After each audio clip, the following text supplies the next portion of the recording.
Bienvenue sur cette 11e conférence. Donc, Innovae, comment promouvoir l'activité physique des néo-aquitains, problématiques émergentes, stratégies d'intervention et ressources mobilisables. Pour répondre à ce grand enjeu et afin d'assurer un développement à la fois cohérent, vecteur d'équité et de qualité, donc on a le plaisir, la région Nouvelle-Aquitaine, l'Agence régionale de santé Nouvelle-Aquitaine, la délégation régionale académique à la jeunesse, à l'engagement et au sport, et l'association Promotion Santé Nouvelle-Aquitaine dont je fais partie, s'associent pour pouvoir vous proposer ce cadre d'intervention autour d'une conférence appelée Innovae pour nous permettre de conforter l'innovation en promotion de la santé en privilégiant des actions destinées aux publics les plus sensibles et vulnérables. Donc pour ce faire, vous avez trouvé tous dans les 3 hôtels de région, puisque la singularité de la conférence est organisée sur les 3 hôtels de région, à la fois celui de Bordeaux, Poitiers et Limoges. Donc vous ont été donné un programme que vous avez pu découvrir, qui est extrêmement chargé, dense, en tout cas fort intéressant, mais pour lequel il va falloir essayer au mieux de respecter le cadre du temps dans lequel on s'inscrit. Et sur ce programme, vous allez découvrir un QR code qui va vous envoyer sur un dossier ressources de la conférence. Donc sur lequel vous allez retrouver toutes les ressources qu'on va pouvoir vous proposer cet après-midi et bien d'autres pour pouvoir nourrir effectivement nos échanges et autour de la thématique de la promotion de l'activité physique. Donc tout de suite, je passe la parole à Marie-Laure Lafargue, conseillère régionale Nouvelle-Aquitaine, déléguée à la prévention en santé et sport santé, santé des jeunes et des personnes précaires, pour pouvoir vous proposer un temps d'ouverture de cette conférence. Bonjour à tous, bonjour Limoges et Poitiers, je pense que tout le monde nous entend. Bonjour cher Philippe, chers collègues. En quelques mots, avec ma voix fatiguée et un petit peu défaillante, je m'en excuse. Je suis ravi de vous accueillir ici. Merci à l'association Promotion Santé Nouvelle-Aquitaine et à l'ensemble des parties prenantes qui interviendront juste après, de nous rejoindre pour cette conférence qui est, du point de vue de la région, en tout cas, je le rappelle, l'un des temps forts de notre année et de ce qu'est cette priorité de la promotion de l'activité physique des jeunes en Nouvelle-Aquitaine, insérée dans la feuille de route santé de notre région, qui ambitionne de faire de la région une région en bonne santé. Voilà, vous verrez à travers les thèmes de cet après-midi ce qui fait notre priorité, la santé des jeunes et des plus vulnérables et des plus éloignés de la pratique de l'activité physique, les jeunes accueillis en mission locale, les jeunes lycéens et les jeunes apprentis qui font partie des thématiques et des publics ciblés par la région. Donc, on vous présentera, je crois que Claire Lagarde, et je vais faire rapide pour ce qui me concerne, notre politique qui s'appelle Tu bouges, t'es bien. Vous découvrirez cet après-midi l'un des axes majeurs de cette... ou des premiers axes de cette feuille de cette stratégie Tu bouges, t'es bien, avec la présentation que je suis impatiente comme vous de découvrir cet après-midi de notre grande enquête auprès des lycéens, des jeunes accueillis en mission locale et des apprentis de la région que vous présentera tout à l'heure la chaire Sport Santé et l'ORS, que je remercie aussi de ce travail long, exploratoire dans différents aspects. Je me réjouis aussi d'avoir cet après-midi à nos côtés le service des sports, parce que cette politique de promotion de l'activité physique des jeunes, elle s'inscrit dans une démarche One Health, ou plus, comme j'aime à le dire, de santé dans toutes les politiques. Et à la région, vous savez qu'on actionne plusieurs politiques, et à travers notamment notre partenariat et notre travail en commun avec le service des sports, mais pas seulement, les services de l'éducation, les services de la jeunesse, les services de la politique de la ville, de la région, on essaie de pousser cette priorité auprès de nos jeunes. Je ne serai pas beaucoup plus longue, je pense que le plus simple, c'est de couper ma voix et de vous présenter une petite vidéo qui fera normalement le teasing de la journée. Et je crois qu'il faut que j'appuie là. Hop là, je suis très très bonne techniquement. Enlever le son, hop, et agrandir.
Merci beaucoup. Alors, dans la précipitation, je ne sais pas si je me suis présentée. Moi, je suis Christelle Baudré et du coup, je suis chargée de promotion de la santé à Promotion Santé Nouvelle-Aquitaine. Donc, merci beaucoup encore, Madame Marie-Laure Lafargue. Maintenant, je vais passer la parole à Monsieur Philippe Nati-Dauphin, qui est directeur délégué à la promotion et à la prévention en santé de l'Agence régionale de santé Nouvelle-Aquitaine. Eh bien, merci beaucoup. Alors, je n'ai pas de vidéo pour concurrencer le conseil régional. Elle était très belle et très dynamique. Vous allez avoir un discours un peu plus institutionnel, un peu plus classique. Madame la conseillère régionale, monsieur le délégué régional académique, mesdames et messieurs les élus, les représentants des institutions, des collectivités, des associations, chers partenaires. Alors, c'est un honneur pour moi d'ouvrir cette conférence au nom de l'ARS, cette 11e conférence Innovae qui est consacrée à la promotion de l'activité physique. Nous le savons tous, un facteur majeur de protection de la santé. Cet événement, il témoigne de notre engagement à tous de faire de ces actions un pilier toujours plus fort, toujours plus ambitieux de ce qu'est la politique de santé publique, vaste sujet. La prévention, comme vous le savez, c'est un enjeu qui est de toujours plus au cœur de la transformation de notre système de santé. On sait qu'on doit faire évoluer nos modèles. Il faut investir et agir toujours plus en amont des difficultés. C'est tout l'enjeu d'une prévention primaire forte. Il faut agir sur les comportements, les environnements, le fameux exposome, les compétences psychosociales, les parcours de vie. Et l'activité physique, c'est un des leviers finalement les plus puissants pour pouvoir donner vraiment plein potentiel à ce virage préventif. Et c'est un levier d'autant plus déterminant que l'on va agir chez un individu qui est jeune et qui va être finalement au tout début de la construction de son capital santé. Bon, les chiffres sont sans appel. Aujourd'hui, globalement, on a seulement un tiers des filles et la moitié des garçons de 6 à 17 ans qui atteignent les recommandations en matière d'activité physique. Là, les chiffres nous disent que la capacité physique des ados, elle aurait baissé de 25% en 40 ans. C'est absolument considérable. Et à cela s'ajoute finalement une augmentation préoccupante de la sédentarité. Alors, les écrans n'ont pas aidé. 3-4 heures par jour devant les écrans. Et au-delà de diminuer le temps consacré à l'activité physique, les écrans ont eux-mêmes d'autres effets nocifs. Globalement, on sait que ces inégalités, elles vont s'installer dès l'enfance et elles vont ensuite se creuser selon des axes qu'on connaît très bien, les inégalités sociales, le niveau d'études et les inégalités territoriales. Et en fait, agir tôt, c'est permettre aux jeunes, aux futurs adultes, aux futurs citoyens, de se construire la meilleure trajectoire possible en matière de santé, d'équilibre de vie et globalement d'épanouissement. Face à ce constat, notre mobilisation, elle est pleine et entière. L'ARS Nouvelle-Aquitaine, elle porte une politique volontariste et structurée de promotion de l'activité physique, en lien étroit avec la région et la DRAGES, bien sûr. La stratégie régionale sport, santé, bien-être, elle nous a permis depuis 2018 d'installer des outils qui sont concrets et reconnus aujourd'hui. Bon, il y a le dispositif PEPS, prescription d'exercice physique pour la santé. Depuis 2018, c'est plus de 20 000 bénéficiaires. Nette accélération récente, puisqu'en 2024, on touche 8 400 personnes de plus. Un réseau de 59 maisons sport-santé qui sont devenues des acteurs de proximité incontournables, alors avec des densités différentes selon les départements, mais quand même un dispositif qui prend sa place. Et tout cela, finalement, a pour objet de se poursuivre, de s'amplifier, et de trouver aussi des nouveaux canaux d'action, avec la future stratégie nationale sport-santé 2025-2030, qui est attendue pour septembre, et qui ambitionne finalement de renforcer toutes ces dynamiques, et de faire de l'activité physique une réalité qui soit accessible à toutes et tous. Notre ministre, en introduction d'une conférence, a dit récemment que l'activité physique est un levier essentiel de prévention en santé. Nous voulons franchir un cap, fixer des objectifs renouvelés, renforcer les dispositifs existants et faire de l'activité physique une réalité sur tous les territoires. Ça montre qu'il y a un alignement complet de ce qu'est la politique publique de santé, mais les politiques publiques en général. En Nouvelle-Aquitaine, on innove. Il y a eu la prescription d'activité physique chez les jeunes en surcharge pondérale, le développement d'actions spécifiques pour les femmes enceintes, l'intégration des compétences psychosociales dans les programmes éducatifs. On a notamment le programme ICAPS qui est centré sur les collégiens et dont il va être question plus tard cet après-midi, qui incarne bien cette volonté d'agir en amont avec et pour les jeunes, selon des approches qui sont basées sur la science. C'est l'importance d'avoir quelque part d'utiliser nos programmes, de construire nos programmes sur des données probantes et aussi d'évaluer nos programmes pour générer de l'amélioration par la suite. Tout cela, il se fait avec vous. Et je tiens très sincèrement à remercier l'ensemble des équipes qui sont au quotidien sur le terrain. Il y a des professionnels de santé, il y a des éducateurs sportifs, il y a des enseignants, il y a des personnels des collectivités locales, des associations.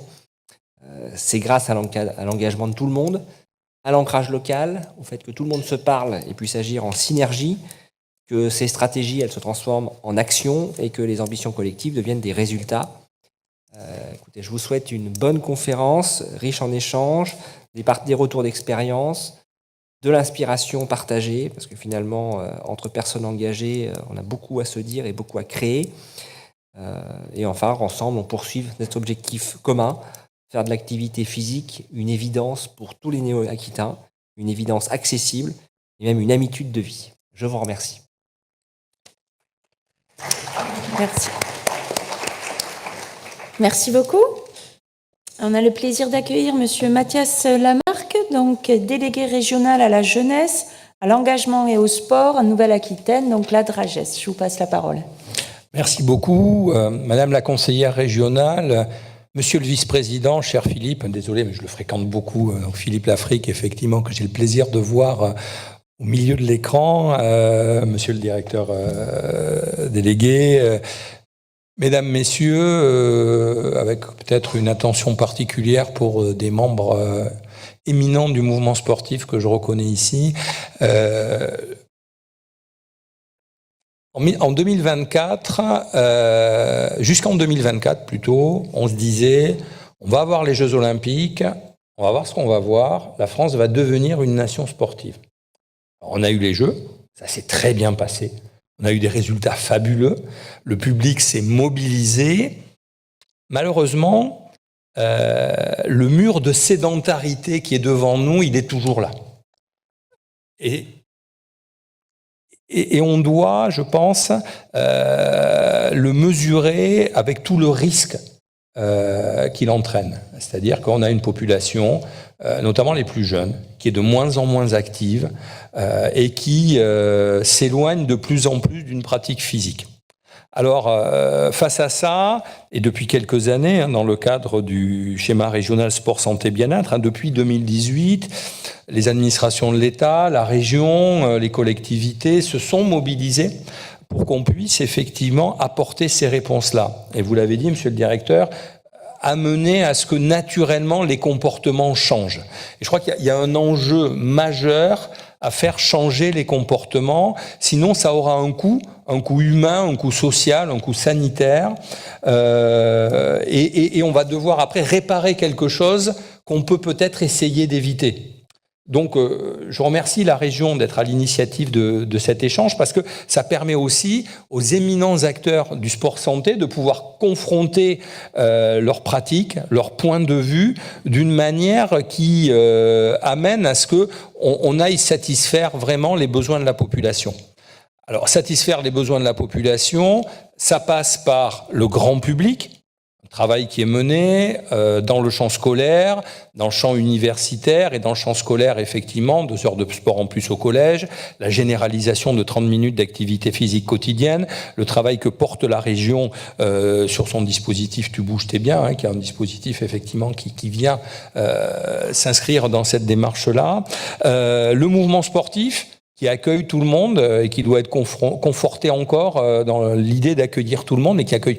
Malheureusement, on ne peut pas accueillir non plus autant de monde que ça. Donc, on a là aussi quelques sujets à devoir développer. Et puis, des actions que nous avons menées pendant quelques années. Je pense notamment à la prescription médicale, le PEPS, effectivement, qui a permis de cibler des dizaines de milliers de personnes les plus éloignées de la pratique et qui en avaient un besoin vraiment extrêmement fort pour pouvoir effectivement utiliser l'activité physique et sportive et le sport comme réponse à des pathologies.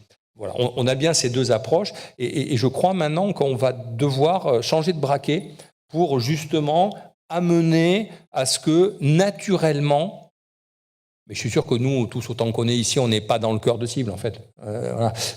Mais comment on peut rayonner pour que, justement, la population intègre bien l'activité physique comme étant un levier de sa santé physique, mentale.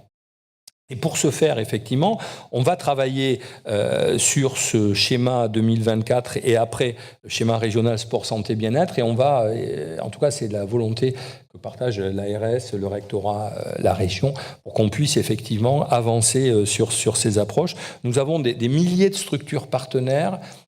Nous avons des centaines de professionnels qui sont prêts effectivement et qui s'investissent. Maintenant, on a besoin effectivement de mieux caler tout ça de manière à ce que ces acteurs puissent se positionner. Et moi qui suis en charge du mouvement sportif au niveau de l'État, j'ai souvent une approche qui peut faire bondir mes amis du mouvement sportif en me disant mais le jeune ou la jeune qui est dans un club sur ce sujet-là, c'est pas le cœur de cible.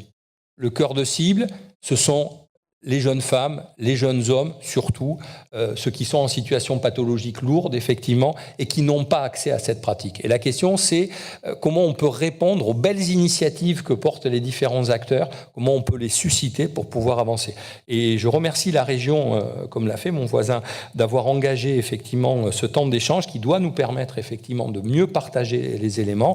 Je vous quitterai assez vite, mais Richard Labarthe, alors qu'on ne voit peut-être pas depuis Poitiers et Limoges, mais qui était ici à côté de moi avec sa jolie marinière, effectivement, sera là pour présenter les éléments au titre de la Dragesse. Donc, merci encore et je compte sur notre intelligence collective pour qu'on puisse effectivement toujours répondre mieux à ce défi qui est un défi de société majeur. Merci. Merci beaucoup.